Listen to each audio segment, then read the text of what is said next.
Another episode of the Sept podcast as we tell the stories of the student athletes here at Texas State. I'm your host, Brain Freeman, and game week for Texas State football. That's our focus in the podcast today. The Bobcats playing their first home game of the 2023 season, hosting the Jackson State Tigers out of the FCS. The Bobcats through two games, 1-1. Of course, that huge monumental win to open the year at Baylor, a tough loss and a very competitive game last week in San Antonio against UTSA. Here to talk to us more about this week's game and the season so far is Drew Donley, one of the new receivers on the team, a first-year transfer out of Cincinnati, though he is originally from Texas, out of Frisco, the greater DFW area, and a lot of ties with GJ Kinne, predating his time at Texas State. So he joins us now. Drew, how are you? I'm good, man. Thanks for having me on here. Thanks for being on, Drew. Appreciate you joining us here. And I want to start with the season for you to this point. Again, the way the year began, just an incredible win at Baylor to open the season. Kind of a tougher game last week in the Alamo Dome, although you were the leading receiver for the team in that game. Kind of a breakout for you of sorts. What have you taken away from these first two games, Drew? The first game, I feel like we prepared really well, and we were locked in. Same thing with the second game, but the first game we came out and we just had a really clean game. We didn't make many mistakes. We came out there, we all played the way that we pretty much wanted to, and it showed what we can do to a Big 12 team. And then we had a good preparation week for UTSA. And, we went out there and we were a little bit sloppy. But if you look, right before the end of the first half, whenever we start going tempo and we start moving the ball, it's hard to stop. I think in less than 2 minutes, we went maybe 75 yards. But, it's exciting to see what this offense can do, against pretty much any team that we face. I mentioned that it was a breakout for you of sorts, at the Dome, 5 catches, 79 yards, a lot more targets coming your way. How did it feel to be a little bit more involved in the offense this past week? Yeah, it felt really good. I know the coaches believe in me, and that gives me a lot of confidence in myself. But it felt good. TJ and I were on the same page, and we came on the sideline and we're just kind of talking through like what coverages and, because a lot of our routes have different reads and stuff. So we're sitting there on the sideline on the same page, and, we made some adjustments and just kept coming to me. So it felt good.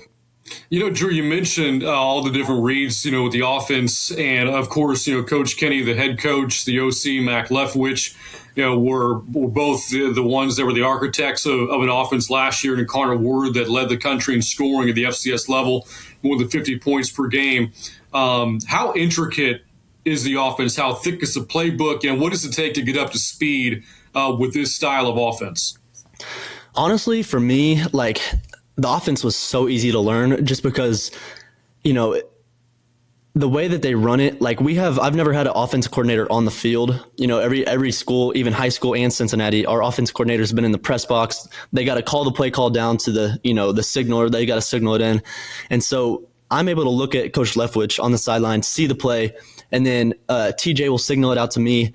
And it's, once you get the route, we got some option routes, and we've repped it. The coaches have done a great job at, getting us reps at it in practice of every single type of look, that we could possibly get in a game.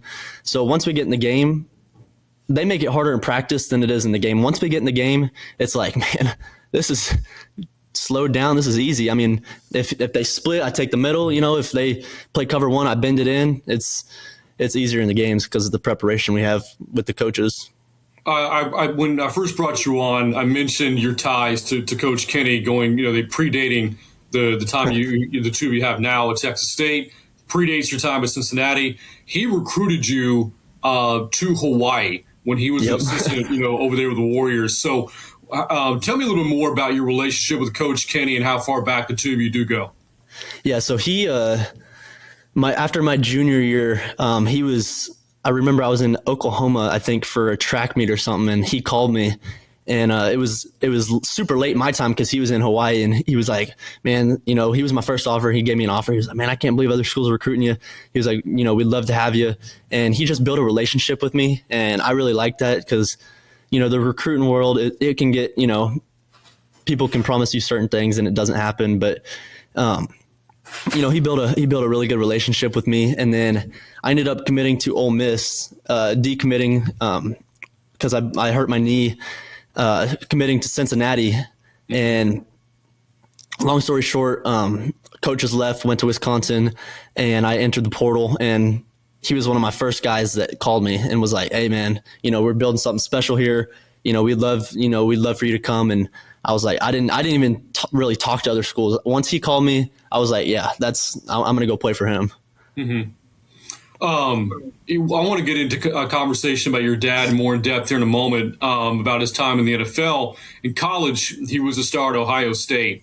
Did it seem kind of fitting then for you to initially go to Cincinnati and play in the state of Ohio, kind of following in your dad's footsteps, so to speak? Yeah. He wanted me to, kind of choose where I wanted to go.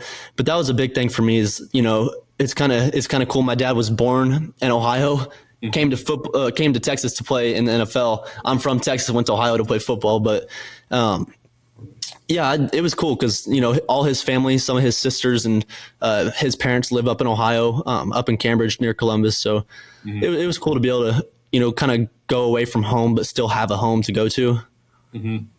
Your dad could certainly play. One of the great receivers in Ohio State history. Second round pick of the Cowboys in '81. Spent I think it was 5 or 6 seasons in the NFL. Also, I think was with the Chicago Bears for a little bit. And now here you are, you're playing the game as well. How influential has your dad been with you in your journey, given the fact that he played at the highest level? I mean, it's been the biggest help. I mean, anything that and I'm pretty sure I said this in one of the interviews a couple of weeks ago, but anything that I have a question on, he's been through. Defenses still run the same coverage. I'm sure in the NFL it's still a form of cover 2, a form of cover 4, and so I'm able to FaceTime him and screen share my phone and turn on my film and be like, what could I do to get open on this route? And he can be like, this is what I used to do. And me and him are similar players. We're both fast and, being able to push vertical down the field. But I can literally pull up my film and show him, and he can be like, yes, this is what I did whenever I played, and it worked. And I take it to practice the next day, and it works most of the time. Mm-hmm. You mentioned, your speed, and I believe you are the fastest guy on the team. If not, it's I think between you and Malik Hornsby. But so your 40 time now, have you compared it to what your dad's 40 time was back in the day? Are you faster than he was? Yeah, I think I'm faster than him. I don't know if they ran laser times back then, but I know he ran a 4.37, I think it was. And last summer at Cincinnati, we did 40 times on the laser, and I ran a 4.31. So I think I got him. Happy, by the way, I mentioned, I think the fastest player on the team honors are between you and Malik. Have you all raced? We have not. We need to in the off season for sure. We definitely need a race, but no, we have not. When did you first figure out that man, I'm fast? How do you figure that out? I would say I ran youth track whenever I was younger, and I was maybe 12 or 14, and they had different divisions. The track meets would have a 10U, which was 10 and under. They'd have a 12U, 14U, 16U, 18U, and I remember I think I was 12, so I would run the 100 meter and the 12U win that. Then I'd go to the 14U, I'd run that and win. And then I'd go to the 16U and run. And I was like, man, I can run with these guys. And then the 18U, those guys were fast. But yeah, I would run 100, jog back to the starting line and just keep working up in the grades. And I was like, man, I can run with these guys. Getting back to your dad here for a second. So I mentioned he was drafted by the Cowboys, early 80s. He meets your mom while he's playing in the NFL. She's a cheerleader for the Dallas Cowboys. It feels like a storybook, romance, so to speak. Tell me a little bit more about your mom, what kind of influence she's had, on you growing up and playing the game now. Yeah, she's like been the biggest support. I mean, like she will not miss a game. She just is super supportive of both my brother and I. And I grew up in a really good house. I mean, my parents, they love each other. We're all super tight. But my mom, she's always, whenever I was younger and couldn't drive, would always take me to practice, wait for me, come to practice, and if I had like a tough practice, she'd be like, it's okay. Like, and she would help me out. But anytime I needed a ride to practice, to track practice, to weights, to school, always there, always, was just, I mean, she was just the best mom I could ask for. You also touched upon your brother, as well. Your brother Jake. Are you older, younger? What's the age difference between you? He's 2 years younger. Does he also play? He did in high school. He's at Oklahoma now as a freshman. But yeah, he was legit at football. He just decided to move on from it. But he would have had a future in football for sure. He's about 6'3", pushing 6'4", maybe, and he was legit at football. Again, we've chronicled the fact your dad played in the league, and there have been some conversations with your head coach kind of about, a potential future for you. You certainly have the speed to play at the next level. And something that he has really been impressed with has been your play in special teams, as a gunner. How much work do you put into that? Certainly as a receiver, you think about, wanting to, make as many catches as possible, make plays offensively, but you also have to make your mark on special teams to kind of earn some of that, playing time and offense as well. So what is your approach to special teams, and what does it mean to you to hear that from your coach regarding your play in special teams? Coach DePrado does a really good job at preparing us. He brings us up in his office, and he is so smart at like watching the film and like giving us tendencies on, this is how the jammer's going to play on punt block, or, on a kickoff return. He has different, he knows where the people are going to run. So studying film with him makes it super easy for me, because once I get on the field, kind of like I said, it's just like I've already pictured it in my head. I've already, seen it and rep through it in practice. But I try to put a big emphasis on special teams, just because I know that we've had some scouts come in here for the NFL and talk, and they say that, guys will get drafted because they're good on special teams, and that's a plus to being a good receiver.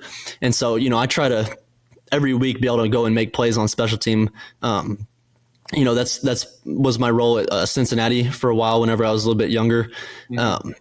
But, it's a big thing that, college or not college, but NFL guys will look for in receivers or anybody. And so that's something I put a big emphasis on.